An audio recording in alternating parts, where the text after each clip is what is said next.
नहमदुहु व नुसल्ली अला रसूलिहिल करीम अम्मा बअद फ़अऊज़ु बिल्लाहि मिनश्शैतानिर रजीम बिस्मिल्लाहिर रहमानिर रहीम इन औलियाउहु इल्लल मुत्तक़ून व क़ाल तआला इन्नल्लाहा युहिब्बुल मुत्तक़ीन व क़ाल अन्नबी सल्लल्लाहु अलैहि वसल्लम अन अबी हुरैरह रज़ियल्लाहु तआला अन्हु क़ाल क़ाल रसूलुल्लाहि सल्लल्लाहु अलैहि वसल्लम इत्तक़िल्लाह हैसुमा कुन्तुम रवाहु तिर्मिज़ी।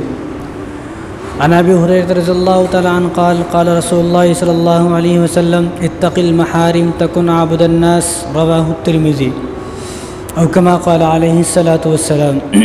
मेरे मोहतरम दोस्तों, अज़ीज़ साथियों, सबको मालूम है कि अल्लाह तबारक व तआला ने हम सब की ज़िंदगी में रमज़ान मुबारक का एक महीना दिया था जो कि गुज़र चुका है। वरना रमज़ान से पहले तो हम लोग परेशान थे, बहुत सारे लोग परेशान थे कि रमज़ान के रोज़े किस तरह रखेंगे, कि रमज़ान किस तरह गुज़रेगा, क्या होगा। लेकिन अल्लाह ताला ने कुरान करीम के अंदर फरमाया कि अय्याम मादूदात, जिन दिनों की और जिस महीने की तुमको इतनी फ़िक्र है ना, अय्याम मादूदात ये इतने कम हैं, ये ऐसे हैं कि तुम गिनते गिनते ख़त्म हो जाओगे, यानी गिन भी नहीं पाई सही तरीके से, लेकिन ख़त्म हो गए। तो अल्लाह ताला ने जो कहा ना, बिल्कुल परफेक्ट कहा, ये अल्लाह की बात गलत नहीं हो सकती है। अय्याम मादूदात, जिस महीने के बारे में तुम परेशान हो, जिन 30 दिनों के बारे में तुम परेशान हो, वो ऐसे ख़त्म हो जाएंगे कि जिस तरह एक आदमी की ज़िंदगी ख़त्म हो जाती है, रमज़ान भी ख़त्म हो गया। जिस तरह अब रमज़ान से एक आदमी सबक ले कि जिस तरह रमज़ान मुबारक पूरा हो चुका, मुकम्मल हो चुका, ख़त्म हो चुका, गया, अब वो वक्त वापस नहीं आ सकता, इसी तरह मेरी ज़िंदगी भी ख़त्म हो जाएगी। एक दिन आएगा कि मेरी ज़िंदगी भी इसी तरह ख़त्म हो जाएगी। जिस तरह हम पैदा हुए थे, जिस तरह एक रमज़ान आता है तो रमज़ान आने से पहले आदमी किस तरह क्या क्या सोचता है, घर के लिए सामान के इंतज़ाम करता है, बहुत सारी चीज़ें लाता है, ख़रीदता है, देता है, बहुत सारा सब काम करता है। तो ऐसे जब हमारी पैदाइश होती है तो हमारे वालिद साहब या हमारे बच्चे जो पैदा होने वाले हैं, तो हम कितनी उनके लिए मेहनत मशक्क़त उठाते हैं कि किस तरह होगा, कब होगा, कहाँ होगा, क्या होगा, सब सोचते हैं। लेकिन एक दिन आया कि हम लोग पैदा हो गए, आज हम बड़े हो गए, फिर जवान हो गए, फिर शादी हो गई, फिर बुढ़े हो गए और इस दुनिया से रुखसत हो गए, चले गए। तो रमज़ान से हर आदमी सबक ले कि जिस तरह रमज़ान चला गया है, मैं भी इसी तरह चला जाऊंगा। देखो, एक तो रोज़ा था रमज़ान का। रमज़ान का रोज़ा क्या था? सुबह सादिक़ से लेकर ग़ुरूब आफ्ताब तक यह रमज़ान का रोज़ा है, सुबह से शाम तक यह रमज़ान का रोज़ा है। लेकिन एक रोज़ा है आदमी की पूरी ज़िंदगी का रोज़ा, एक रोज़ा पूरी ज़िंदगी का रोज़ा है। रमज़ान का रोज़ा क्या है? सुबह से शाम तक खाना पीना नहीं है, बस ये रमज़ान का रोज़ा है। लेकिन पूरी ज़िंदगी का जो रोज़ा है, तो पूरी ज़िंदगी का रोज़ा ये है कि आदमी पूरी ज़िंदगी गुनाहों से बच जाए, परहेज़गार बन जाए, मुत्तकी बन जाए, गुनाहों से नफ़रत हो जाए। क्योंकि रमज़ान मुबारक अल्लाह तबारक व तआला को रमज़ान देने का मकसद यही है। अल्लाह ने जहाँ रमज़ान मुबारक का ज़िक्र फरमाया, वहाँ अल्लाह ताला ने आखिर आयत में फरमाया लअल्लकुम तत्तकून। रमज़ान मुबारक का महीना तुम्हें देने का मकसद यह है कि लअल्लकुम तत्तकून, ताकि तुम परहेज़गार बन जाओ, मुत्तकी बन जाओ और तुम्हें गुनाहों से नफ़रत हो जाए, तुम तमाम गुनाहों से बच जाओ। बस ये मकसद है।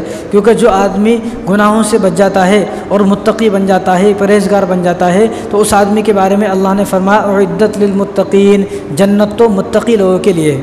और एक जगह फरमाया सिक़ल्लज़ीना तक़व रब्बहुम इलल जन्नति ज़ुमरा, कि अल्लाह तबारक व तआला जन्नत के अंदर उन लोगों को जो मुत्तकी लोग हैं उनको आवाज़ लगाएंगे, उनको आवाज़ लगाई जाएगी कि मुत्तकी लोग कहाँ हैं, जन्नत में दाखिल हो जाओ।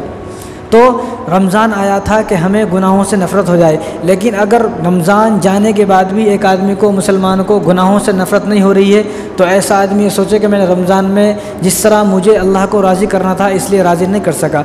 रमज़ान का मकसद यही है, हर आदमी अपने गुनाहों से पाक व साफ़ हो जाए। जितने कर लिए, लेकिन आइंदा के लिए तौबा कर आइंदा शर्मिंदा होकर और नादिम होकर अल्लाह के सामने अपने हथियार डाल दे कि अल्लाह बहुत हो गया, अब नहीं होगा, अब मैं अपनी ज़िंदगी नए सिरे से गुजारूँगा। बस ये रमज़ान का मकसद है। रमज़ान हर साल आता है, हर साल रमज़ान आता है हमें बदलने के लिए। हम बदले तो बड़ी खुशनसीबी की बात है। इसलिए हुज़ूर ने फरमाया ना, जो रमज़ान मुबारक का महीना पाए और उसकी ज़िंदगी में कोई चेंजिंग ना आए, कोई तब्दीली ना आए, अपनी मग़फ़िरत ना करा सके, तो ऐसा आदमी के लिए तो बड़ी हलाक व बर्बादी है। रमज़ान नेकियों को जमा करने का महीना था। अब बहुत सारे लोगों ने अपने नामा आमाल में बहुत सारी नेकियां जमा कर ली हैं, करोड़ों और अरबों नेकियां जमा कर ली है, अब उन नेकियों की हिफाजत करना है। एक आदमी जब बहुत सारे पैसे कमा लेता है तो उन पैसों को बर्बाद नहीं करता है, बल्कि उन पैसों को बड़े हिसाब से खर्च करता है। भाई कमाए हैं, जिसने कमाए हैं उसको पता है कि उसने कितनी तकलीफ़ और कितनी मेहनत और कितनी मशक्क़त, गर्मी सर्दी धूप आंधी बारिश तूफ़ान का मुकाबला करते हुए, घर से दूर रहते हुए, भूख की शिद्दत है, प्यास की शिद्दत है, इतनी मेहनतों से एक आदमी पैसा इकट्ठा करता है। तो जब आदमी ने इतनी मेहनत और मशक्क़तों से चंद पैसे अपने जमा किए हैं तो उनको बर्बाद नहीं करता है। तो इसीलिए हमने भी अपनी नेकियां कितनी मुश्किल से जमा की हैं। सुबह से शाम तक भूख है तो नेकियां जमा हुई, सुबह से शाम तक सोना नहीं हुआ, चैन से सो नहीं सके, चैन से सुकून से खा नहीं सके और सुकून से जो है कोई काम नहीं कर सके, जब बड़ी मुश्किल से नेकियां जमा हुई है। अब जो नेकियां इतनी मुश्किल से नामाए अमाल में जमा हुई है, उन नेकियों को आदमी ऐसा जैसा पैसों में आग लगा देता है, ऐसा आग लगा दे और उनको बर्बाद कर दे, तो फिर क्या फ़ायदा? सिर्फ अफसोस ही अफसोस होगा, एहसास ही एहसास होगा। तो उन नेकियों को जमा करने का महीना रमज़ान था, तो हमने अपनी नामाए अमाल में नेकियां जमा कर ली हैं। उन नेकियों की हिफाजत करना है। किस तरह कि अपनी ज़िंदगी को रमज़ान के बाद भी ऐसे ही गुजारना है जैसा कि रमज़ान में गुजारा था। ये नेकियों को जमा करने का है। और रमज़ान जो महीना आया और रमज़ान का महीना आकर चला गया, तो इसके बाद ये सोचे कि मेरे अंदर कोई फ़र्क आया है नहीं आया। अगर फ़र्क आया, कुछ चेंजिंग आई, तो बहुत खुशनसीबी की बात है, बहुत अच्छी बात है। रमज़ान चला गया और मेरे अंदर कोई तब्दीली नहीं आई, कोई फ़र्क नहीं आया, मैं जैसा पहले था वैसे ही अब हूँ, तो ऐसे आदमी को तो सोचने की बात है, बड़ी फ़िक्र करने की बात है और तौबा करने की बात है कि मेरे अंदर क्यों बदलाव नहीं आया। रमज़ान मुबारक में एक आदमी जो 3 बजे रात में उठता था, 2 बजे, 2:30 बजे, 3 बजे, 4 बजे, लेकिन अब वही मुसलमान रमज़ान जाने के बाद 5, 5:30 बजे उठने तैयार नहीं है, क्योंकि फजर की नमाज़ ही 5:30 बजे उसके बाद होती है। तो 3 बजे उठने वाला आदमी अब 5 बजे क्यों नहीं उठ सक रहा? क्या वजह है? वजह यह है कि रमज़ान के वजह से कोई फ़र्क नहीं आया, कोई तब्दीली नहीं आई। अगर रमज़ान में कोई फ़र्क और तब्दीली आती तो एक आदमी जो पहले 3 बजे उठ रहा था, अब वो 5 बजे भी आराम से उठ सकता है। तो पहले इशा की नमाज़ पढ़े, फिर 20 तरावी पढ़े, फिर सुबह उठना भी ये 3 बजे, फिर भी उठ रहे, लेकिन अब कोई तरावी नहीं पढ़ना। अब तो सिर्फ आपको इशा की नमाज़ पढ़ना है और इशा की नमाज़ के बाद आपको डायरेक्ट सुबह में 5 बजे फजर की नमाज़ के लिए उठना है। तो कितना आसान, इतना आसान होने के बावजूद भी एक आदमी नहीं उठ रहा, तो ये सोचे कि मेरे अंदर कोई फ़र्क नहीं आई, कोई तब्दीली नहीं आया। तो फ़र्क और तब्दीली क्यों नहीं आई? तो हर आदमी इस बात को सोचे। जो रमज़ान का महीना आया तो वो रमज़ान का महीना सर्विस के लिए आया था कि आदमी की सर्विस हो जाए। जब आदमी गाड़ी लेता है तो अपनी गाड़ी की सर्विस कराता है ताकि ये गाड़ी अच्छी चले, ये गाड़ी अच्छी चले। अगर गाड़ी अच्छी चलती है तो उस गाड़ी को वो आदमी रखता है और उस गाड़ी की हिफाजत भी करता है और 4 लोगों को बताता है कि भाई ये गाड़ी बड़ी अच्छी है, सर्विस कराने के बाद और अच्छी चलती है। लेकिन एक आदमी ने अपनी गाड़ी की सर्विस कराए, सर्विस कराने के बाद भी गाड़ी नहीं चल रही, तो एक आदमी, फिर वो आदमी जिसने सर्विस कराई, गाड़ी वाला क्या बोलता है? भाई ऐसी गाड़ी की मुझे ज़रूरत नहीं है, ये तो बेकार गाड़ी है। सर्विस होने के बावजूद भी गाड़ी अच्छी नहीं चल रही, तो लिहाजा इस गाड़ी की मुझे ज़रूरत नहीं, इस गाड़ी को बेच दिया जाए। तो अल्लाह ताला ने हमारी सर्विस कर दी है रमज़ान देकर, तो हमारी भी सर्विस अगर हो गई है तो रमज़ान जाने के बाद उसी सर्विस पर कायम रहें। गाड़ी सर्विस होने के बाद मालिक को पसंद आती है, हमारी सर्विस होने के बाद अगर हम उसी बात पर कायम रहे, अच्छी तरीके से चलते रहे तो अल्लाह ताला को भी हम पसंद आएंगे। अगर हमारी सर्विस होने के बावजूद भी हम जो है ऐसी बस वैसी ज़िंदगी, अपनी मनमर्जी की ज़िंदगी, अब भी नमाज़ नहीं पढ़ रहे हैं और ऐसे ही गुजार रहे हैं, तो मालूम ये आदमी को पता होना चाहिए कि मेरी इबादतें अल्लाह को पसंद नहीं आ रही, मेरी सर्विस होने के बावजूद भी कोई फ़ायदा नहीं हुआ। तो रमज़ान सर्विस के लिए आया था। तो इसी तरह एक आदमी के पास फ़ोन होता है तो हर महीने या 6 महीने, हर साल फ़ोन अपडेट होता नहीं, फ़ोन अपडेट होता रहता है। तो अपडेट होने के बाद फ़ोन अच्छा चलता है। अगर अपडेट होने के बावजूद भी फ़ोन अच्छा ना चले तो फ़ोन को बेच देते हैं, भाई फ़ोन बेकार है, हमारी इस फ़ोन को मेरे को ज़रूरत नहीं है। तो ऐसे ही हम भी अपडेट हो चुके हैं, हमारी सर्विस हो चुकी है, लिहाजा अब हमारे ऊपर फ़र्ज़ ये है, लाजिम है कि हमें बदल जाना चाहिए।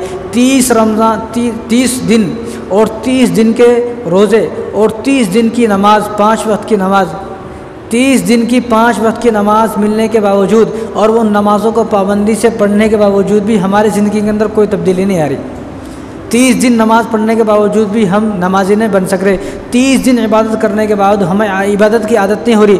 30 दिन इतनी इबादत और इतनी दुआएं करने के बावजूद भी मैं मुत्तकी नहीं बना, तो सोचने का मकाम है मैं क्यों मुत्तकी नहीं बना।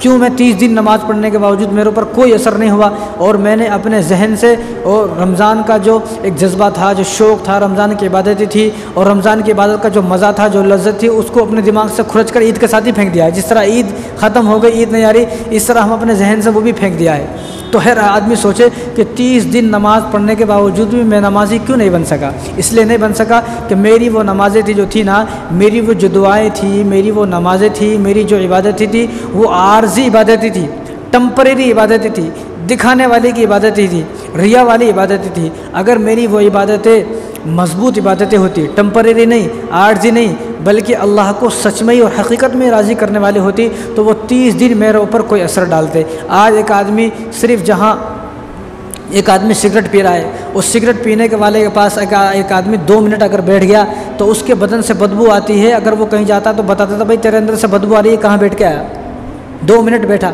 इसी तरह एक आदमी कोयले का काम करता है, तो कोयले वाले के पास अगर एक आदमी 5 मिनट भी बैठ जाता है उन्हें भी काला हो जाता है। तो इस तरह आदमी गोश्त की दुकान पर जाए, तो गोश्त की दुकान पर अगर एक आदमी आधा घंटा 1 घंटा बैठ गया तो उसके बदन पर भी 2-4 छींटें लग जाती हैं। तो इतनी कम वक्त में भी इतना असर हो रहा है, लेकिन रमज़ान के 30 दिन मिलने के बावजूद भी एक आदमी पर, मुसलमान पर कोई असर नहीं हो सकता, कोई असर नहीं हो रहा। तो इसका मतलब ये है कि उसकी इबादतें टेम्परेरी इबादत थी, आर्जी इबादत थी, दिखावे की इबादत थी। और रिया और दिखावे की इबादत और टेम्परेरी और आर्जी इबादत नहीं करना है, और हमें मजबूर होकर नहीं। ऐसे आदमी के बारे में तो ये अंदाज़ा लगाया जा सकता है कि इस आदमी ने जो इबादतें रमज़ान में की हैं वो मजबूर होकर इबादतें की हैं, शौक़ से इबादत नहीं की। जो आदमी शौक़ से इबादत करता है तो उसके अंदर तो चेंजिंग आ जाता है। तो इस आदमी ने मजबूर होकर और बिल्कुल जो है गिरे हुए मन से और टूटे हुए मन से और बिल्कुल जो है मजबूर और लाचार होकर, बेसहारा होकर, जिस तरह एक आदमी जो है काम करता है, इस तरह इसने भी बेसहारा और लाचार होकर इबादतें की हैं। इसलिए इसकी ज़िंदगी पर कोई असर नहीं हुआ। वरना शब क़द्र में कितनी दुआएं की हैं, रो रो कर दुआएं की हैं, रुमाल भीग गए, कपड़े भीग गए, बाज़ लोगों ने ऐसी दुआएं की हैं उनकी आँखें मोटी हो गई, सूज गई, लाल हो गई, लेकिन उस दुआ का उनकी ज़िंदगी पर कोई असर बाकी नहीं रहा रमज़ान के बाद। तो मालूम यह हुआ कि वह दुआएं तो थी, लेकिन वह हकीकत में दुआएं नहीं थी। अगर अल्लाह तबारक व तआला से सच्ची मोहब्बत होती, यानी एक आदमी अल्लाह तबारक व तआला से सच्ची मोहब्बत करे, तो जिस आदमी को अल्लाह ताला से सच्ची मोहब्बत होगी तो वह रमज़ान के बाद भी ऐसा ही रहता है जैसा कि रमज़ान में है।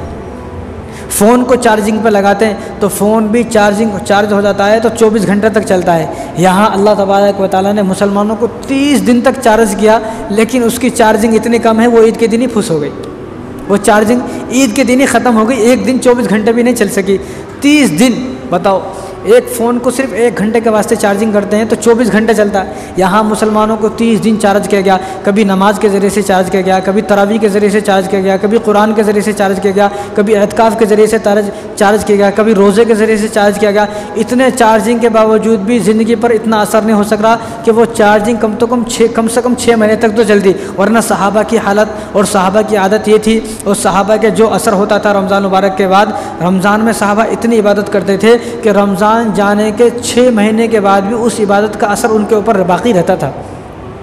रमज़ान जाके 6 महीने हो गए, लेकिन 6 महीने तक वो असर, वो इबादत का असर, वो लज्जत और वो जो मज़ा रहता था इबादतों का, वो 6 महीने तक बाद में असर तक, वो 6 महीने बाद तक असर रहता था बदन पर। इतनी इबादत है। और यहाँ रमज़ान में 30 दिन इबादत की, लेकिन रमज़ान गया, ईद के दिन ही सारे जो है मटियामेट हो गए, सब ख़त्म हो गया। ईद के दिन पता नहीं चल रहा कि वही आदमी था जो रमज़ान में था, क्योंकि वो तो ईद के दिन ही शेविंग करा लिया।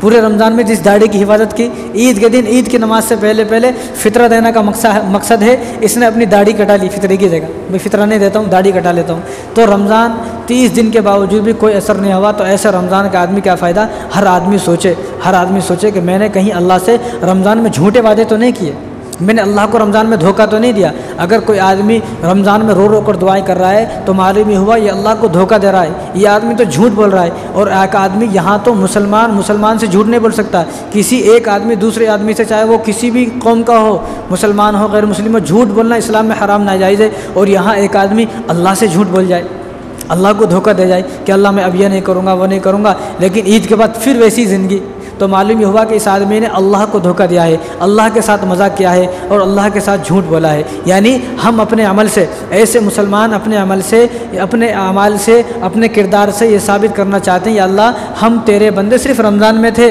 रमज़ान के बाद हम तेरे बंदे नहीं हैं।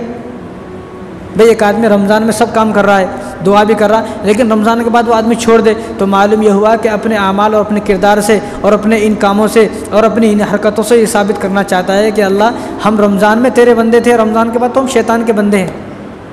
हम तो सिर्फ एक महीने में तेरे बंदे थे, हम एक महीने के वास्ते तेरे बंदे बन गए थे गलती से, लेकिन अब ईद आ गई, अब हम तेरे बंदे नहीं हैं, अब तो हम शैतान के बंदे हैं। हम तेरे मानने वाले नहीं हैं, तेरे मानने वाले हम सिर्फ एक महीने के लिए बने, अब इस एक महीने के बाद हम शैतान के मानने वाले हैं। हमारा सरदार तो शैतान है, हमारा आका तो शैतान है, हम तो शैतान के मानने वाले, हम तो शैतान की बात मानेंगे, हमारा अल्लाह से कोई मतलब नहीं है। यानी अल्लाह से अपना ताल्लुक़ एक महीने, बस एक महीने अल्लाह से ताल्लुक़ बनाए, उसके बाद अपने ताल्लुक़ को ख़त्म कर दिए। तो सोचने का मकाम है कि हमने ऐसा क्यों कर दिया। क्या हमने अपने आमालों से ये साबित कर दिया कि हम रमज़ान में सिर्फ अल्लाह को मानते हैं, रमज़ान जाने के बाद हम सिर्फ शैतान के मानते हैं, हम किसी को नहीं मानते। हमने सिर्फ रमज़ान में अल्लाह को पहचाना, रमज़ान के बाद अल्लाह को बुला दिया। हमारा ताल्लुक़ अल्लाह ताला से इतना कमज़ोर क्यों हो गया। हमारा ताल्लुक़ तो अल्लाह ताला से बड़ा मजबूत होना चाहिए था, ऐसा कि अल्लाह रमज़ान में जो हमारा ताल्लुक़ आपसे है, रमज़ान जाने के बाद बाकी 11 महीने में भी हमारा आपसे यही ताल्लुक़ कायम रहेगा। यह है अल्लाह से सच्ची दोस्ती। जिस आदमी की अल्लाह से सच्ची दोस्ती होती है वो अल्लाह से सच्चे वादे करता है, अल्लाह से सच्चे। अब अल्लाह से सच्ची दोस्ती किसकी नहीं है? उसकी नहीं है जिसने ईद के अगले दिन ही खुलेआम जो ही गुनाह करने शुरू कर दिए, ईद के अगले दिन ही शराब पीना शुरू, ईद के अगले दिन ही, ईद के दिन ही बाज़ घरों में मैंने देखा, मुसलमानों के घर में पूरे दिन गाने बजे हैं। जिन नेकियों को इतने बड़ी मुश्किल से जमा किया था, ईद के दिन उन सारी नेकियों को बर्बाद कर दिया है, पूरे दिन घर में गाना बजा कर। बताओ, पूरे दिन घर, मुसलमानों के घर में गाना, मुसलमान तो घर में कुरान की आवाज़ आनी चाहिए, मुसलमानों के घर में तो रसूलुल्लाह सल्लल्लाहु अलैहि वसल्लम की नातों की आवाज़ आनी चाहिए। मुसलमानों के घरों में तो कुछ ना कुछ जो है तस्बीहात और कुछ ना कुछ वजीफ़े और कुछ ना कुछ ऐसी नाते और शेर शायरी की गुनगुनाने की आवाज़ आनी चाहिए। लेकिन आज मुसलमानों के घरों में से ईद के दिन गाने की आवाज़ आ रही है। ये वो लोग हैं जिन लोगों ने अल्लाह तबारक व तआला को धोखा दिया है, अल्लाह के साथ मजाक किया है कि ईद के दिन ही दाढ़ी साफ, ईद के दिन ही शराब पी, ईद के दिन ही गाने सुने, ईद के दिन ही फिल्में देखी। कैसा बदनसीब इंसान है। और ईद के दिन ईद की नमाज़ पढ़े, उसके बाद जुमे तक आज तक कोई नमाज़ नहीं पढ़े, ऐसे बहुत सारे लोग हैं। तो ये वो लोग हैं जिन लोगों ने अल्लाह के साथ मजाक किया है। शैतान क्या सोचता होगा? शैतान तो ये सोचता होगा, अच्छा अल्लाह से कहता हूँ शैतान कि अल्लाह ये तो मेरे ही थे, एक महीने के बाद से तेरे पास आ गए थे तो क्या हुआ, फिर से मेरे पास आ गए, ये तो मेरे ही हैं। यानी शैतान हमें देख, ऐसे आदमी को देखकर शैतान भी खुश हो जाए तो वो आदमी ये सोचे कि मुझको देखकर अल्लाह खुश नहीं हो रहे हैं बल्कि शैतान खुश हो रहा है, तो मैं शैतान का बंदा हूँ, अल्लाह का बंदा नहीं हूँ। अगर अल्लाह मुझे देखकर खुश होते तो मैं अल्लाह का बंदा होता। अब शैतान क्या सोचता होगा, ये तो मेरे ही थे, मेरे अपने थे, एक महीने के लिए मुझसे ज़रा जुदा हो गए थे तो ये अलग बात है, लेकिन ये मेरे अपने ही हैं कि एक महीने के बाद, एक महीने के लिए मैं भी कैद हो गया था मुझसे दूर, मैं इनसे दूर चला गया था मुझसे दूर, लेकिन एक महीने के बाद जब मैं आया तो ये मेरे हो गए और मैं इनका हो गया।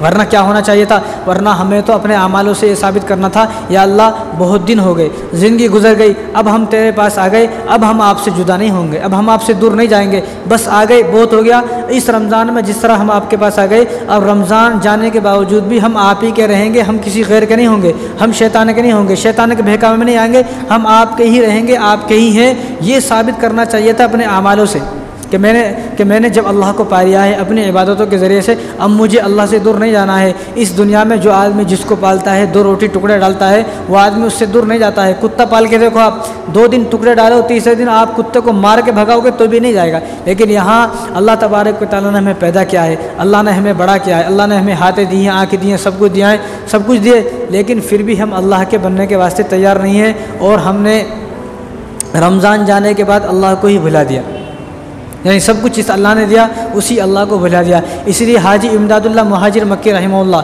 बहुत बड़े बुज़ुर्ग हैं, उन्होंने क्या फरमाया, एक आदमी हज करने गया,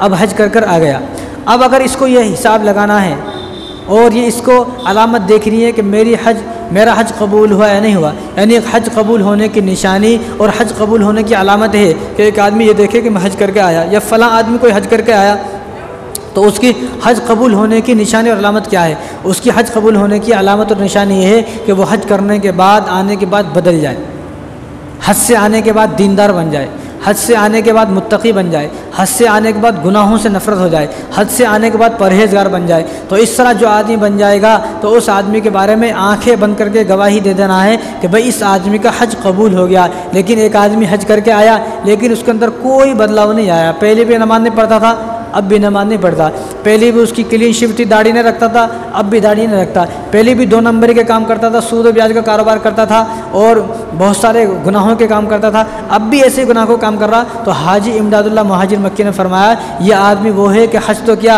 लेकिन इसका हज कबूल नहीं हुआ। इसी तरह आगे आपने फरमाया, हाजी इमदादुल्लाह मुहाजिर मक्की ने फरमाया जिस आदमी को रमज़ान के रोज़े पाया, रमज़ान का पूरा महीना पाया, अब उसको अपने ऊपर ये हिसाब लगाना है, ये देखना है कि मेरे रमज़ान के रोज़े कबूल हुए या नहीं हुए, मेरी रमज़ान की इबादतें कबूल नहीं हुई या नहीं हुई। तो उसकी अलामत निशानी है कि रमज़ान के बाद की ज़िंदगी को देखे कि रमज़ान के गुज़रने के बाद मेरे ऊपर कोई असर हुआ नहीं हुआ, कोई तब्दीली आई या नहीं आई। तब्दीली आई तो ये सोचे कि अल्लाह तबारक व तआला मुझसे राज़ी हो गए हैं और रमज़ान में सारी इबादतें मेरी कबूल हो गई हैं। जिस तरह हाजी के बाद, हाजी हज से आने के बाद दीनदार हो जाता है, उसकी हज के कबूल होने की निशानी है रमज़ान गुज़रने के बावजूद आदमी, रमज़ान गुज़रने के बाद आदमी दीनदार बन जाए, मुत्तकी बन जाए, परहेज़गार बन जाए, गुनाहों से नफ़रत हो जाए, नमाज का पाबंद बन जाए, झूठ को छोड़ दे, शराब को छोड़ दे, गीबत को छोड़ दे और तकब्बुर को छोड़ दे। तो ऐसा आदमी की निशानी यह है कि इस आदमी के हज जो रमज़ान की इबादतें कबूल हो गई हैं। रमज़ान की कबूलियत की निशानी है। और अल्लाह ताला तो हुज़ूर सल्लल्लाहु अलैहि वसल्लम तो बुखारी शरीफ की रिवायत है, मैंने पूरे रमज़ान हदीस से पढ़कर सुनाई है, मन सामा रमज़ान ईमानन व इहतिसाबन गुफ़िर लहु मा तक़द्दम मिन ज़ंबी, कि जिसने रमज़ान के महीने के रोज़े रखे वो जो है बिल्कुल गुनाहों से पाक व साफ़ ऐसा हो गया ऐसे आज ही अपनी माँ के पेट से पैदा हुआ है, उसके सारे गुनाह माफ़ हुए। अब जिस आदमी के रमज़ान के बाद सारे गुनाह माफ़ हो गए हैं तो उस आदमी की एक नई ज़िंदगी शुरू हुई है, असरनो उसने अपनी ज़िंदगी की शुरुआत की है, यानी उसकी ज़िंदगी की एक नई किताब खुल गई है, उसकी ज़िंदगी का एक नया रजिस्टर खुल गया है। तो जिस आदमी की ज़िंदगी, एक नई ज़िंदगी का आगाज़ हुआ है, नई ज़िंदगी शुरू हो गई है, तो ऐसे आदमी को चाहिए कि अपनी ज़िंदगी को खूबसूरत बनाए, अपनी ज़िंदगी को ऐसी खूबसूरत बनाए कि अल्लाह तबारक व तआला को उस पर तरस आ जाए, रहम आ जाए। नई ज़िंदगी शुरू हो गई रमज़ान के बाद, लेकिन बाद लोगों ने रमज़ान गुजरने के बावजूद अपनी ज़िंदगी पर जो नई ज़िंदगी का आगाज़ हुआ वहीं पर धब्बा लगा लिया, वहीं पर धब्बा, यानी रमज़ान गुजरा, अभी रमज़ान गुजरा ख़त्म हुआ, ईद के दिन से सारी बुराई शुरू, जो बुराई पहले मेरे अंदर थी ईद के दिन ही वो सारी बुराई जो है पैदा हो गई दोबारा। तो बताओ ऐसे रमज़ान के पाने का क्या फ़ायदा हुआ। इस तरह बहुत सारे लोग ऐसे हैं कि जिनके दिलों में शैतान ये वसवसा डालता है, भाई अल्लाह को राज़ी कर लेना रमज़ान में पूरे महीने इबादतें की, पूरे महीने रोज़े रखे, नमाज़ पढ़ी, बस अल्लाह को राज़ी कर लिया, अब ज़रूरत नहीं है, बहुत राज़ी कर लिया, अब अगले रमज़ान में देखेंगे। ये शैतान का पहला वार है, ये वसवसा है, ये शैतान का वो वसवसा है जो बहुत सारे मुसलमानों के दिल के अंदर ये वसवसा मौजूद है। भाई अगले रमज़ान में देखेंगे, भाई अगले रमज़ान तक तू ज़िंदा रहेगा या नहीं रहेगा।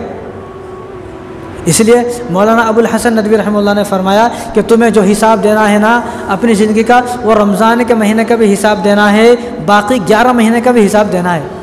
ऐसा नहीं कि भाई रमज़ान का हिसाब देना है। अगर मालूम ये हो जाए कि अल्लाह को हमें सिर्फ रमज़ान के महीने का हिसाब देना है, फिर तो भाई ठीक है, रमज़ान में खूब इबादत करेंगे, बाकी 11 महीने ख़त्म, कोई इबादत करने की ज़रूरत नहीं है। लेकिन अल्लाह जो हिसाब लेंगे वो रमज़ान के महीने का भी हिसाब लेंगे, और रमज़ान के महीने के अलावा जो बाकी 11 महीने हैं उनका भी अल्लाह तबारक व तआला हिसाब लेंगे। और अल्लाह ने हुजूर को फरमाया, हुजूर सल्लल्लाहु अलैहि वसल्लम मेरे और आपके नबी को फरमाया, वअबुद रब्बक हत्ता यातियकल यकीन, आप अपनी मौत तक मेरी इबादत करें, मौत तक नमाज़ पढ़ें, मौत तक कुरान पढ़ें, मौत तक मुझे राज़ी करने की कोशिश करें। ये किसको कहा जा रहा है? ये हुजूर सल्लल्लाहु अलैहि वसल्लम को कहा जा रहा है कि मौत तक। और यहाँ सोच क्या है, भाई रमज़ान में कर लेना राज़ी, बस अब करने की ज़रूरत नहीं है, अगले रमज़ान में देखेंगे। अगर इसी बात को सोचकर आदमी बैठ गया, इबादत नहीं करा, तो अगले रमज़ान आने से पहले अगर मौत आ गई तो इसी तरह मैं तो हाथ जोड़कर उन लोगों से दरख्वास्त करता हूँ जो बड़ी उम्र के लोग हैं, जिनकी उम्रें बहुत ज़्यादा हो गई हैं, जिनकी उम्रें 50-60 साल से ऊपर चली गई हैं। भाई मौत तो किसी को भी आ सकती है, जवान को भी मौत आ रही है, बूढ़ों को भी मौत आ रही है, बच्चों को भी मौत आ रही है। बाद बच्चे ऐसा वो मरा हुआ पैदा हुआ, उसने दुनिया देखी नहीं। बाद बच्चे ऐसे हैं, पैदा हुआ, पैदाइशी के 2 दिन के बाद मर गया, 3 दिन के बाद मर गया। लेकिन जो एक कानून है, एक दस्तूर है, जो एक रिवाज है, वो ये है कि 50, 60, 70 साल का आदमी इस दुनिया से चला जाता है, रुखसत हो जाता है, उसकी वफ़ात हो जाती है। तो ऐसे आदमी से तो मैं हाथ जोड़कर, इस्लाम में किसी के सामने हाथ जोड़ना, भीख मांगना, पल्लू फैलाना जायज़ नहीं है। आदमी खुद करे, खुद कमाए, किसी के सामने हाथ नहीं फैलाना, किसी के सामने भीख नहीं मांगनी है। अल्लाह तबारक व तआला ने जब ज़िंदगी दी है तो आदमी खुद अपने हाथों से ऐसी कोशिश करे, ऐसी मेहनत करे कि पूरा ज़माना उसके ऊपर रश के करे। लेकिन यहाँ हमें हाथ फैलाने की आदत है। तो रमज़ान, वो इस्लाम में किसी के सामने भीख मांगने की, हाथ जोड़ने की गुंजाइश नहीं है, इजाज़त नहीं है। लेकिन मैं फिर भी जो बाज़ बुज़ुर्ग लोग हैं जिनकी उम्रें बहुत ज़्यादा हो गई हैं, उनसे तो हाथ जोड़ के दरख्वास्त है कि वो अपनी उम्र पर और अपने आप पर रहम खाएँ, तरस खाएँ। अब आपकी ज़िंदगी के ज़्यादा दिन बाकी नहीं है। किसने कह दिया है कि आप 100 साल के होकर मरोगे? दुनिया में अल्लाह के मुनकिर भी मौजूद हैं, दुनिया में भगवान के मुनकिर भी मौजूद हैं, दुनिया में हुज़ूर सल्लल्लाहु अलैहि वसल्लम के इनकार करने वाले बहुत हैं, दुनिया में मज़हब के ही मुनकिर बहुत हैं, मज़हब को ही नहीं मानते। बहुत सारे लोग ऐसे किसी मज़हब को नहीं मानते, नास्तिक हैं वो लोग, नास्तिक बोलते हैं उनको। वो किसी मज़हब को फॉलो नहीं करते, किसी मज़हब को नहीं मानते, हर चीज़ को ना मानने वाले दुनिया के अंदर मौजूद हैं। लेकिन ऐसा कोई आदमी, जब से दुनिया बनी है और क़यामत तक ऐसा कोई आदमी ऐसा पैदा नहीं हुआ जो मौत का इनकार कर दे। मौत का मुनकिर कोई भी नहीं है। हर आदमी, बहुत सारे लोग ऐसे अल्लाह के मुनकिर हैं, रसूलुल्लाह के मुनकिर हैं, सहाबा के मुनकिर हैं, भगवानों के मुनकिर हैं, मंदिरों के, मस्जिदों के, मदरसों के, सबके मुनकिर आपको मिल जाएंगे कि भाई सबको इनकार करने वाले मिल जाएंगे। लेकिन मौत का मुनकिर इस दुनिया में कोई नहीं है, चाहे वो किसी मज़हब से उसका ताल्लुक़ हो, वो मुसलमान हो कि गैर मुस्लिम हो, क्रिश्चियन हो, सिख हो, ईसाई हो, कोई भी हो। लेकिन मौत का मुनकिर कोई भी नहीं है। इसलिए जब मौत का इनकार करने वाले इस दुनिया के अंदर कोई है ही नहीं, तो बड़ी उम्र के लोगों ने ये कैसे सोच लिया कि मैं जब मरूंगा तो 100 साल के होकर मरूंगा। तो उन लोगों को चाहिए कि अपने ऊपर तरस खाएं, अपने ऊपर रहम खाएं। कहीं ऐसा ना हो कि मेरी इस हाल में मौत आ जाए कि मैंने अपनी आधी ज़िंदगी की नमाज़ें भी नहीं पढ़ी, आधी ज़िंदगी के रोज़े भी नहीं रखे, और इसी हाल में मैं इस दुनिया से चला गया कमाता कमाता। कमाना भी है, कमाना कोई बुरी बात नहीं है, लेकिन कमाना है इबादत के साथ, काम करना है इबादत के साथ, दुकान खोलना है इबादत के साथ, कारोबार करना है इबादत के साथ। इबादत छोड़ के नहीं। एक आदमी, आपने कोई एक ऐसा आदमी देखा दुनिया में जो खाना नहीं खाता, सुबह से शाम तक काम कर रहा? भाई खाना नहीं खाता है आदमी, क्या करता? सुबह से शाम तक बस काम करता है। ऐसा कौन भी नहीं है, 24 घंटे में मर जाता वो आदमी। तो जिस तरह खाने को ज़रूरी समझते हैं, कारोबार करना है खाने के साथ, दुकान खोलना है खाने के साथ, पानी नहा रहे, गुस्ल कर रहे हैं खाने के साथ, हर काम खाने के साथ। पहले खाना, बाद में दूसरा काम। इसी तरह पहले इबादत, बाद में दूसरा काम। अब हमने क्या कर लिया, बस काम करेंगे, मेरे पास बड़ा कारोबार है, बड़ी दुकान है, ये है वो है, मैं बहुत दूर जाता हूँ काम के वास्ते, मैं जो सफ़र करना पड़ता लंबा, तो लिहाजा नमाज़ों को छोड़ दूँ। ऐसा नहीं, आपको सारे काम करने हैं लेकिन इबादत के साथ। जो बड़ी उम्र के लोग हैं उनसे हाथ जोड़कर दरख्वास्त है कि अपने ऊपर रहम खाएँ, तरस खाएँ। वह इबादतों में ऐसी कोशिश करें कि जैसा कि रमज़ान में जो लोग देखते हैं किस तरह लोग भाग कर नमाज को आते हैं, किस तरह भाग कर तरावी पढ़ते हैं, और रमज़ान में किस तरह भाग कर मस्जिद को आते हैं सुकून हासिल करने के लिए, वैसे ही सुकून आपको हासिल करने के लिए मस्जिद में आना पड़ेगा, इबादतें करनी पड़ेंगी। तो आपको मरने के बाद आपकी कब्र में सुकून मिलेगा। वरना आपकी कब्र को लोग ऊपर से तो मार्बल का बना सकते हैं, लेकिन अंदर से आप अपनी कब्र को खुद मार्बल का बनाएंगे। अंदर का हिसाब आप जाने, अंदर से कोई सेट नहीं कर सकते। आपकी कब्र को बाहर से सोने का बना दिया जाएगा, ठीक है, चांदी का बना दिया जाएगा। आपकी कब्र के ऊपर हीरे जवाहरात लगा दिए जाएंगे। आपकी कब्र के ऊपर 1 लाख की जो है फूलों की माला डाल दी जाएगी। लेकिन जो कब्र के अंदर के हालात हैं उनको सिर्फ आप ही दुरुस्त कर सकते हो, आपके अलावा उनको कोई दुनिया में दुरुस्त नहीं कर सकता। तो इसलिए कब्र के बाहर की फ़िक्र ना करें, कब्र के अंदर की फ़िक्र करें। आज हमें कब्र की बाहर की फ़िक्र है, कब्र की बाहर की फ़िक्र नहीं, बल्कि कब्र की अंदर की फ़िक्र करना है। कब्र के अंदर जो हालात आएंगे, जो मुनकर नकीर के सवालात हैं, जो अज़ाबात हैं, उनकी मुझे अभी तैयारी करनी है, क्योंकि मेरे पास अब वक्त नहीं है, मेरे पास अब वक्त नहीं है। जब छुरी खुट्टल हो जाती है ना, छुरी चाकू जब खोटा हो जाता है तो उसको धार लगाते हैं, जब धार लगाते हैं बड़ा तेज़ हो जाता है। जो छुरी धार लगने के बावजूद भी तेज़ ना हो तो ऐसी छुरी को फेंक दिया जाता है कि भाई ये छुरी बेकार है, इसको धार लगाए चाकू को, फिर भी चाकू तेज़ नहीं हुआ। तो हमारी भी रमज़ान मुबारक में धार लग गई है, हमारी भी रमज़ान मुबारक में सर्विस हो गई है। गाड़ी की सर्विस इसीलिए कराई जाती है कि सर्विस के बाद गाड़ी अच्छी चलेगी। सर्विस के बाद अगर गाड़ी अच्छी नहीं चल रही तो ऐसी गाड़ी को बेच दिया जाता है, दूसरी नई गाड़ी ले ली जाती है। तो हमारी भी सर्विस हो गई है। जब हमारी सर्विस हो गई है, हमारे जो है हमारी छुरी को, यानी हमारे दिल को जब धार लग गई है, तो अब हमें ये ज़ेब नहीं देता, ये शोभा नहीं देता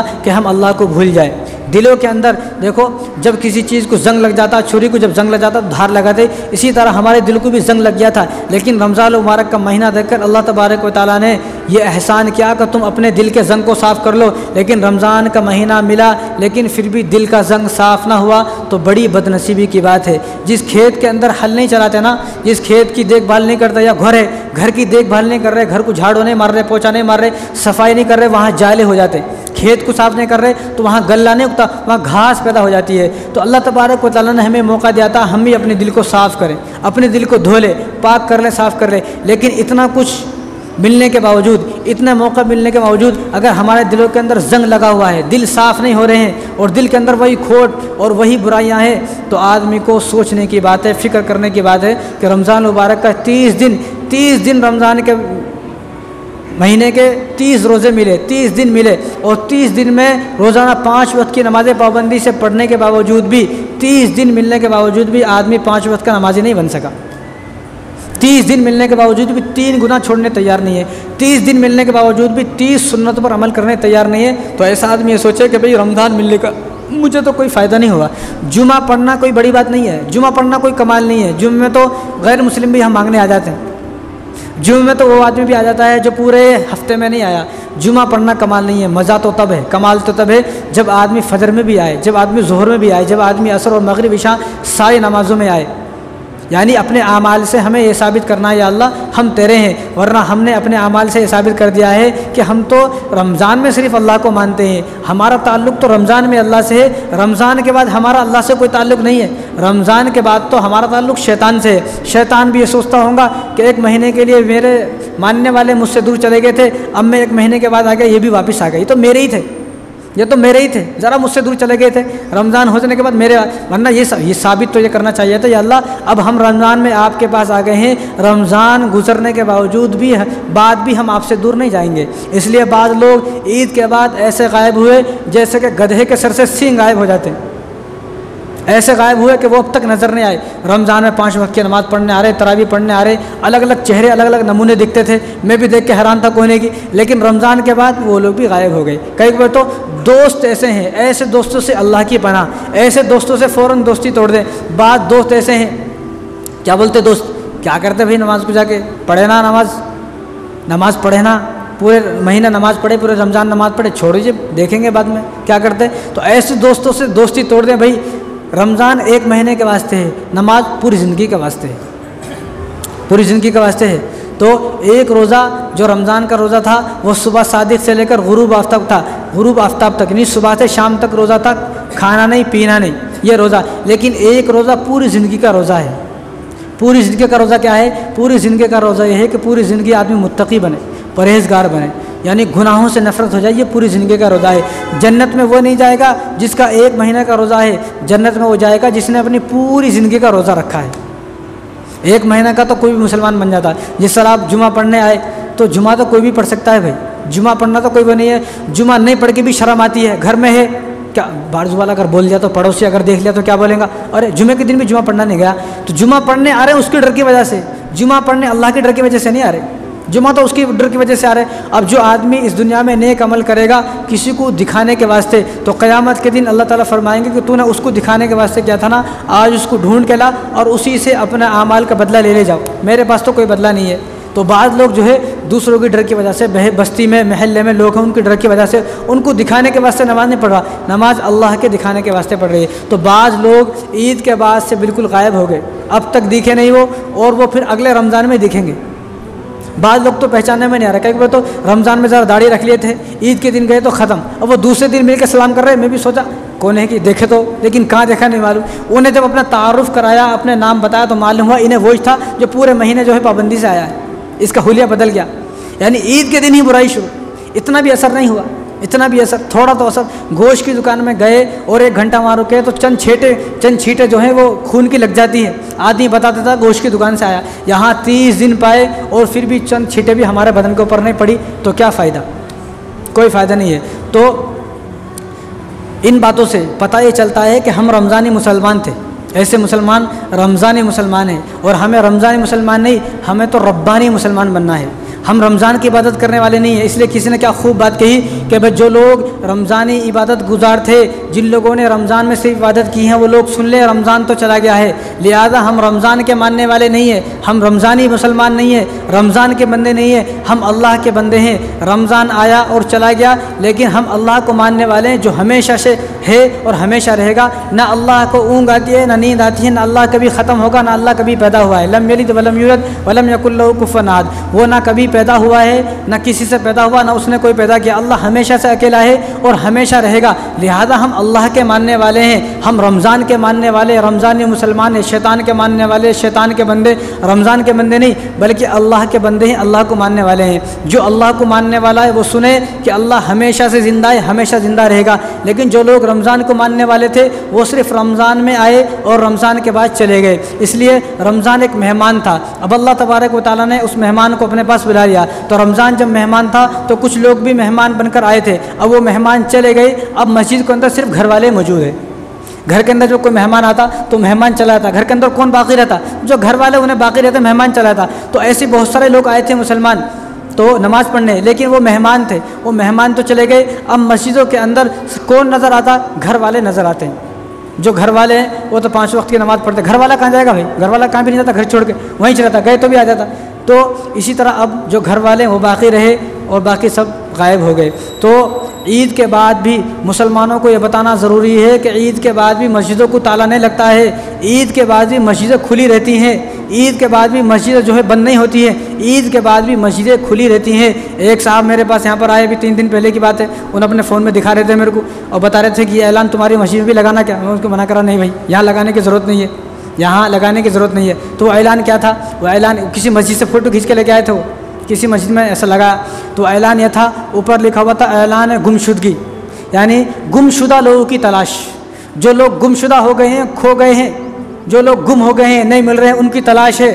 तो उसमें नीचे लिखा हुआ था, क्या लिखा हुआ था कि चंद लोग ऐसे थे जो रमज़ान में मस्जिद में मौजूद थे, रमज़ान में मस्जिद में 5 वक्त की नमाज़ पढ़ते थे, लेकिन जैसा ही ईद उल फित्र की नमाज़ हुई वो ईद पढ़ने के बाद, ईद की नमाज़ पढ़ने के बाद गायब हैं, अब तक नज़र नहीं आए। अगर किसी को ऐसे लोग मिल जाएं, किसी को अगर ऐसे लोगों के बारे में मालूम हो, किसी को जो है वो हमें इत्तिला दें और हमारी मस्जिद को भेज दें। ऐसे बहुत सारे लोग हैं जो ईद की नमाज़ पढ़े उसके बाद गायब, उनकी सोच ये है कि कर लेना बहुत इबादत, अब इबादत करने की ज़रूरत नहीं है। तो इसलिए मुसलमानों को बताना ज़रूरी है कि ईद के बाद भी मस्जिदें खुली रहती हैं, मस्जिदों को ताला नहीं लगता है। ईद के बाद भी जो मुसलमान, देखो रमज़ान जाने के बाद शैतान आज़ाद हुआ है, मुसलमान आज़ाद नहीं हुए। मुसलमान आज़ाद हुआ, मुसलमान तो वो है कि जिसके गले में इस्लाम का तोक उसके मरने तक पड़ा हुआ है, उसको अपने मरने तक इस्लाम पर अमल करना है, उसको मरने तक मुसलमान रहना है। अल्लाह ताला के फरमा रहे, या अय्युहल्लज़ीना आमनुत्तक़ुल्लाह हक़्क़ तुक़ातिही वला तमूतुन्ना इल्ला व अंतुम मुस्लिमून। अल्लाह से ऐसा डरो जैसा कि डरने का हक़ है, झूठा नहीं, आर्ज़ी इबादत नहीं, आर्जी इबादत नहीं। जब अल्लाह तबारक व तआला से इस तरह डरेगा जिस तरह डरने का हक़ है, व अंतुम मुस्लिमून, तो अल्लाह तबारक व तआला तुम्हें इस्लाम और मुसलमान वाली मौत अता फरमाएंगे। तो हमारा जो डर था ना वो झूठा डर था, हमारी आर्जी इबादतें थी, जिसकी आर्जी इबादतें थी वो रमज़ान के बाद मस्जिद से गायब हो गया।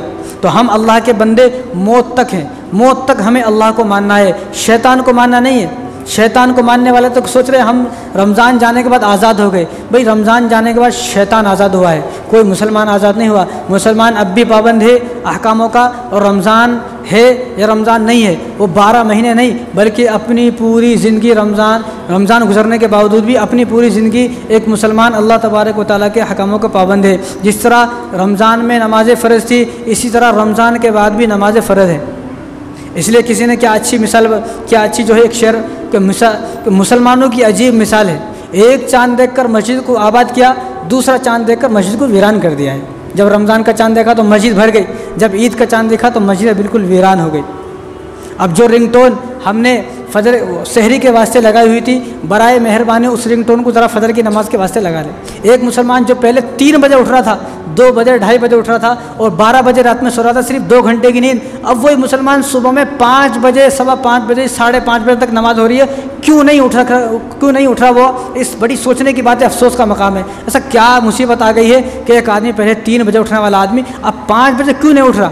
इसकी क्या वजह है? वजह यह है कि वो जो हमारी इबादतें थी रमज़ान में 3 बजे वाली, वो टेम्परेरी इबादत थी, आर्जी इबादत थी, दिखावे की इबादत थी। हकीकी इबादत नहीं थी। इसलिए हमें हकीकत में ही अल्लाह तबारक व तआला से मोहब्बत होनी चाहिए। रमज़ान के बाद मस्जिद की आबादी घट गई, मुक्तदियों की तादाद कम हो गई, सफ़े जो सफ़ मंगवानी पड़ी सफ़ जो है कम पड़ गई, सफ़ नहीं है। और मस्जिदों में बाद मस्जिदों में सफ़े नहीं मंगवाई भाई, मुसल्लिया जो है वो बरामदे में भी, सहन में भी, ऊपर भी, नीचे भी, वज़ू खाने पर, यहाँ वहाँ सब भर गए, सफ़े कम पड़ गई और सफ़े मंगाए। लेकिन रमज़ान जाने के बाद वो सारी सफ़ों को अंदर रख दिया कि भाई अब मुसलमान नहीं है, बस रमज़ानी मुसलमान थे या रब्बानी मुसलमान नहीं है, या रमज़ान के मानने वाले मुसलमान है, ये अल्लाह को मानने वाले मुसलमान नहीं है। रमज़ान जाने के बाद सफ़ों को लपेट लपेट कर अंदर रख दिया गया। कितनी अफसोस की बात है, कितना अफसोस का मकाम है। बताओ कितना अफसोस का मकाम है कि हम रमज़ान के बाद कि हमारे ऊपर कोई असर ही नहीं हुआ। भाई कोई तो असर होना चाहिए था। जो शब कदर में रो रो कर इतनी दुआएं की हैं, आंखें सूज गई, आंखें लाल हो गई। एक साहब मेरे पास आए, उनकी आंखों में इतनी मोटी मोटी सूज गई। सुबह बोला क्या हुआ भाई, रात भर जागे क्या? नहीं, दूसरा साहब बताए इन्होंने पूरी रात जाकर जो है अल्लाह से दुआ करे, इतना रोए कि आंखें भी मोटी हो गई। अब उन आंखें जो मोटी हो गई, इतनी दुआएं की हैं, अब उन दुआओं का असर आपके ऊपर क्यों नहीं है? भाई सोचे, एक आदमी इतनी दुआएं की हैं, रो रो कर शब कदर में दुआएं की हैं, और भाई ताक रातों में दुआएं की हैं, जगने की रात में दुआएं की हैं, पूरे रमज़ान दुआ कर करके थक गए। उन दुआओं का असर हमारे ऊपर बाकी क्यों नहीं है? ज़रा सोचने का मकाम है। आदमी सोचे क्यों नहीं है? जब सोचेगा तो मालूम ही होगा कि वो जो थी दिखावे के आंसू थे, वो दिखावों का जो दिखावे की इबादत थी, दिखावे का रोना था, वो हकीकी रोना नहीं था। जब हकीकी रोना होता है तो आदमी की ज़िंदगी के अंदर कुछ ना बदलाव आता है। तो हमारा रमज़ान जो हमें बदलने आया तो पूरी ज़िंदगी बदल जानी चाहिए। रमज़ान मिलने के बावजूद एक बस्ती, जिस बस्ती में 100 घर मुसलमानों के हैं, 100 घर, लेकिन उस बस्ती में नमाज़ पढ़ने वाले सिर्फ 5 आदमी हैं। बताओ कितना अफसोस की बात है। मस्जिदें खाली हो गई, कोई नहीं, ऐसा लग रहा मस्जिद रमज़ान जाने के बाद दिल ही नहीं लग रहा। रमज़ान जाने के बाद दिल नहीं लग रहा। मुझे तो एक कई रात तक नींद भी नहीं आई। मैं तो बाज़ लोगों से बोला भाई रमज़ान जाने के बाद दिल ही नहीं लग रहा, क्या हो गया? अजीब बात। रमज़ान में क्या रौनक थी, उस रौनक को हमने ख़त्म कर दिया। जो रौनक रमज़ान में थी, अगर पूरे 12 महीने वही रौनक रहेगी तो बहुत जल्द इस्लामी हुकूमत पूरी दुनिया के अंदर आ जाएगी, पूरी दुनिया के अंदर। ईसाइयों को आज भी इंतज़ार है कब मुसलमान 5 वक्त की नमाज में जुमे की तरह आएंगे तो उस दिन इनकी हुकूमत आ जाएगी। लेकिन हमारी हुकूमत कहाँ से आएगी? अब हम लोग परेशान हैं, घर ये है वो है, इतनी शिकायतें कर रहे हैं, लेकिन अल्लाह को राज़ी करने तैयार नहीं है। अल्लाह हमारी बात जब मानेंगे, जब अल्लाह मुझसे राज़ी होंगे। जब आप मुसलमान, कोई भी इंसान है, इंसान की बात जब मानता है, जब वो उससे राज़ी है। जब राज़ी नहीं है तो कोई काय की बात मानेगा? बात नहीं मानेगा। तो अल्लाह भी हमसे राज़ी होगा तो हमारी बात अल्लाह मानेंगे। अल्लाह हमसे राज़ी नहीं है तो हमारी बात भी नहीं मानी जाएंगी। इसलिए मस्जिदों को वीरान ना करें। मस्जिद जब वीरान होती हैं तो मस्जिद बद्दुआएं करती है। यानी क्या मतलब? अब हम नमाज़ पढ़ेंगे तो हमारे साथ फ़रिश्ते भी नमाज़ पढ़ते हैं। जब हम नमाज़ को नहीं आते तो वो फ़रिश्ते उसके लिए बद्दुआएं करते हैं, अल्लाह जिस तरह इसने मस्जिद को वीरान कर दिया है, तू भी इसके घर को वीरान कर दे। बस्ती के अंदर 100 घर हैं, 200 घर हैं, 500 घर हैं। यहाँ इसी इलाके के अंदर एक मस्जिद है, उस मस्जिद के हलके में, उस मस्जिद की बस्ती में, वो बस्ती जो है उस बस्ती में 500 घर मुसलमानों के हैं। लेकिन उसने एक फ़ोटो मेरे को खींच कर भेजा, मेरे पास फ़ोटो मौजूद है। सिर्फ 3 आदमी फजर की नमाज में वहाँ पर मौजूद है, सिर्फ 3 आदमी। तो कैसे रहमतें आएंगी? एक इमाम साहब, एक मौज़िन साहब और एक और बेचारे बूढ़े मियाँ रात को नींद नहीं आ रही होंगी तो मस्जिद में आ गए उतच, वरना पूरे सोए हुए हैं, कोई असर ही नहीं हुआ। रमज़ान जाने के बाद हुजूर ने फरमाया कोई असर नहीं हुआ, कोई असर नहीं हुआ, तो ऐसा आदमी के लिए हलाकत और बर्बादी है। अल्लामा बिन तैमिय्या रहमतुल्लाह अलैह ने फरमाया अगर किसी को ये देखना हो कि मेरे रमज़ान की इबादतें कबूल हुई या नहीं हुई तो रमज़ान के बाद की ज़िंदगी को देखे। अगर मेरी रमज़ान के बाद की ज़िंदगी भी वैसी है जैसे रमज़ान में था तो ये सोचे कि मेरी रमज़ान की इबादतें कबूल हो गई हैं। अगर कोई असर नहीं हुआ तो सोचे कि मेरी रमज़ान की कोई इबादत कबूल नहीं हुई, मुझे जो है अस्सर नो फिर से तौबा करके और फिर से इबादतें करने की ज़रूरत है। और अबुल हसन नदवी रहमतुल्लाह अलैह बहुत बड़े बुज़ुर्ग हैं, उन्होंने अपने किताब में लिखा है कि अल्लाह तबारक व तआला जो हिसाब लेंगे ना, वो रमज़ान का भी हिसाब लेंगे, बाकी 11 महीनों का भी हिसाब लेंगे। ऐसा नहीं है कि खाली रमज़ान का, भाई रमज़ान आएगा चलो भाई मस्जिदों को भर दो, रमज़ान के बाद जाने के बाद चलो भाई चलो अब क्या है अगले रमज़ान में करेंगे, और रमज़ान से पहले मौत आ गई तो क्या हुआ। तो अल्लाह तबारक व तआला जो हिसाब लेंगे वो 365 दिन का हिसाब लेंगे, 30 दिन का हिसाब नहीं, 365 दिन का जो हिसाब ही किताब यहाँ से तैयार करके रेडी करके मजबूत लेके जाएगा, जन्नत के दरवाजे उसके वास्ते खुल जाएंगे। तो अल्लाह तबारक व तआला इन सब बातों पर हम सबको अमल करने की तौफीक अता फरमाए। व मा अलैना इल्ला अल बलाग।